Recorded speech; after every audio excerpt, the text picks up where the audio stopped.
Very good, अब जाकर के फूटी है।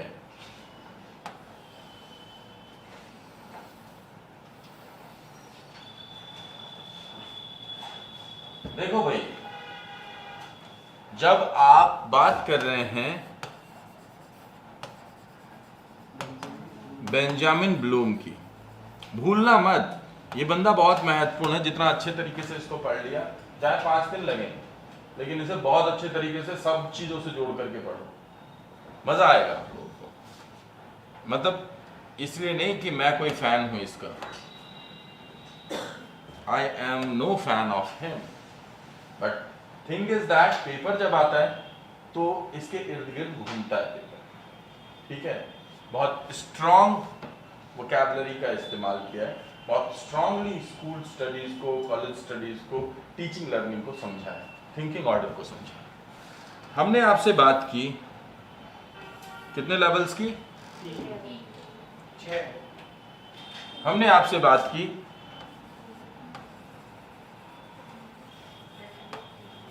परसेप्चुअल की, कॉन्सेप्चुअल की और रिफ्लेक्टिव की। तो अगर बेंजामिन ब्लूम के अनुसार बात करें तो हम इन्हें नाम क्या कर सकते हैं? मीनिंग मेकिंग, अंडरस्टैंडिंग यानी कॉन्सेप्ट बनाना, यही होता है ना भाई, और रिफ्लेक्टिव यानी एप्लीकेशन।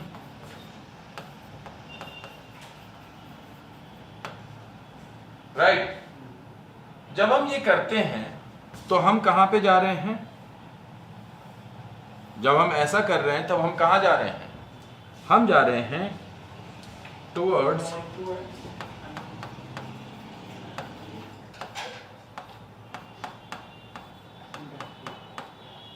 इंडक्टिव अप्रोच की तरफ जा रहे हैं।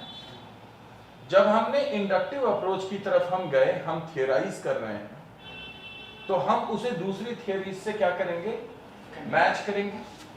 ये जो थियराइजेशन है, ये जो थियराइजेशन है, इसमें जब हम इसको कंपेयर या कॉन्ट्रास्ट करेंगे दूसरी थियरीज से, तो वो क्या होगा? वो हमारी क्रिएटिविटी की तरफ लेकर के जाएगा हमें। क्रिएटिव आइडिया के लिए आपको प्रायर क्रिएटिविटी की जरूरत पड़ेगी। तो यहां पे आप जाएंगे किस में? डिडक्टिव अप्रोच में, जहां पे जैसा जरूरी है वैसे आप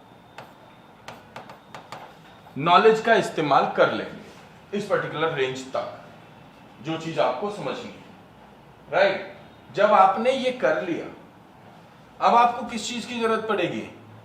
अब आपको जो आपने डिडक्टिव में पढ़ा, यानी जो किताब में पढ़ लिया, जो आपने एग्जाम्पल में देखा, इसके बाद में आपके पास में एक नॉलेज है जो इंडक्टिव से आई, एक नॉलेज है जो कि डिडक्टिव से आई। अब आप कुछ नया क्रिएट करना चाहते हैं, कुछ नया बनाना चाहते हैं। तो जब आप कुछ नया क्रिएट करना चाहते हैं और नया बनाना चाहते हैं, तो आप खुद से क्रिएटिव होना चाहते हैं। ये वाली क्रिएटिविटी किसकी है? ये तो आर्किमिडीज की और न्यूटन की क्रिएटिविटी है, जिससे आपकी डिडक्टिव अप्रोच आई है। आप खुद से क्रिएटिव होना चाहते हैं, तब आप क्या करेंगे? तब आप कुछ भी जो दिया गया है उसको एनालाइज करेंगे और फिर आप उसको इवैल्यूएट करेंगे और फिर उसको सिंथेसाइज करेंगे। This process is called critical reasoning या क्रिटिकल अप्रोच या higher order thinking. Critical thinking, critical approach, critical reasoning के अंदर एनालिसिस, इवैल्यूएशन और सिंथेसिस के पुट होते हैं। इसका मतलब क्या हुआ? What am I telling you? थोड़ा खूबसूरती से बताता हूं तुम्हें मैं क्या कहने की कोशिश कर रहा। ये बात करना ठीक है। So what I am trying to tell you here is,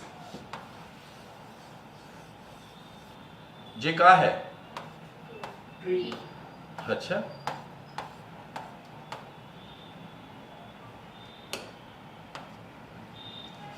एक है पेड़। जी नहीं, वी कैन नॉट बिलीव कि ये पेड़ है, बल्कि हम कहते हैं कि ये क्या है, ये एक थॉट है आपके दिमाग में। आपके दिमाग का अपना एक स्कीमा है, ठीक है। हर स्कीमा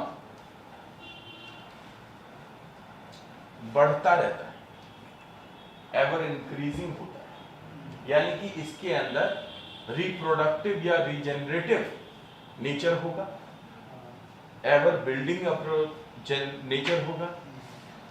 तो इसमें से जो बहुत सारे, कहाँ जाऊं, यहाँ पे ठीक है, बहुत सारे इसके अंदर क्या लगे हुए हैं, हाँ रेड कलर मतलब फल ही दिखते हैं तुम्हें, ठीक है, फल या फूल। अब ये जो फल या फूल है, ये एक मिनट, ओहो,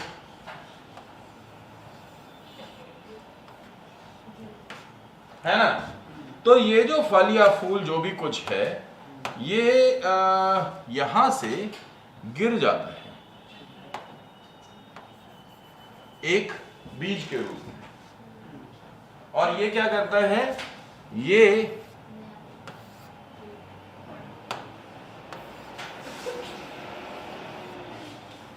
नए थॉट को जनरेट कर देता है। ये जो नए वाला थॉट है, ये क्या है, ये इस पुराने वाले थॉट से पैदा हुआ है। कब? तो ये जो थॉट है इसे कहेंगे वाद। वाद यानी इज्म। इज्म क्या है ये? Ism. What is ism? Ism is a thesis, एक थियरी, एक थीसिस, एक थियरी, यानी कि मेरा ट्रुथ, मेरा थियराइजेशन, ये वो है, राइट। प्रकृति ने, नेचर ने, और जो ऑलरेडी अवेलेबल चीजें हैं उसने इसमें एक चेंज क्रिएट किया, वेरिएबल क्रिएट किया, इसके कारण एक नया थॉट बन गया। क्या बन गया? A new thought. यानी कि इसे, अब ये थॉट इस थॉट के सेम लाइन पे तो है, लेकिन है डिफरेंट, अलहदा, अलग, इसके against. So that is called antithesis. है थॉट, बट दोनों थॉट एक दूसरे से अलग है, ऑपोजिट है, एंटाइथीसिस। सो जब एक थीसिस है उसके लिए एंटाइथीसिस लगी, तो जो आउटकम निकलता है, वो एक पैरेंथेसिस होती है, जिसे बोलते हैं सिंथेसिस। यानी वाद, प्रतिवाद, संवाद।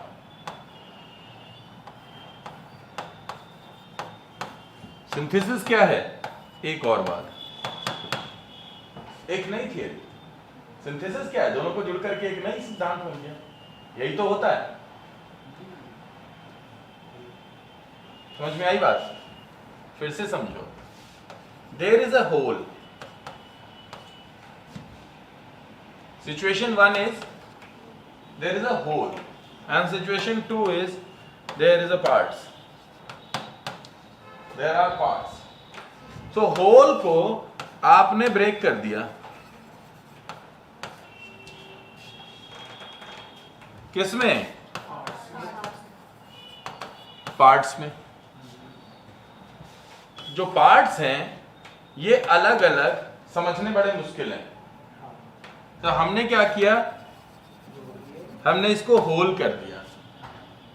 तो जब हम पार्ट्स को होल करते हैं तो हम क्लास, आप इंडिविजुअल हो, आपको हमने क्लास में बिठा दिया, तो हमने आपकी समझ बनाने के लिए सभी की आपको एक क्लास में बिठा दिया, इसी को कहते हैं क्लासिफिकेशन।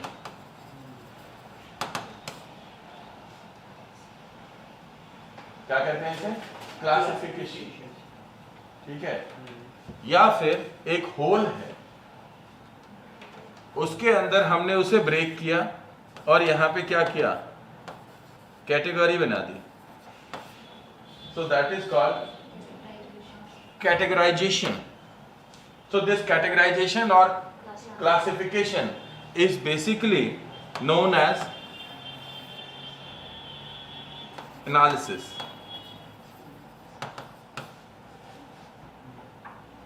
अब मैं चाहे वो पार्ट में, मैंने जब होल को पार्ट में या पार्ट को होल में किया,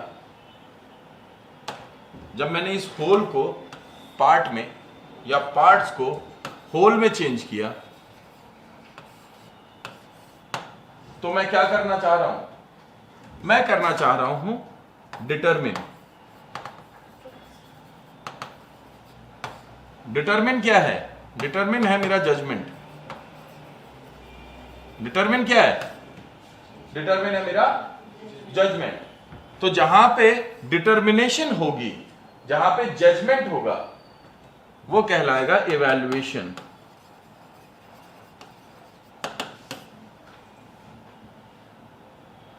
वो क्या कहलाएगा? इवैल्यूएशन।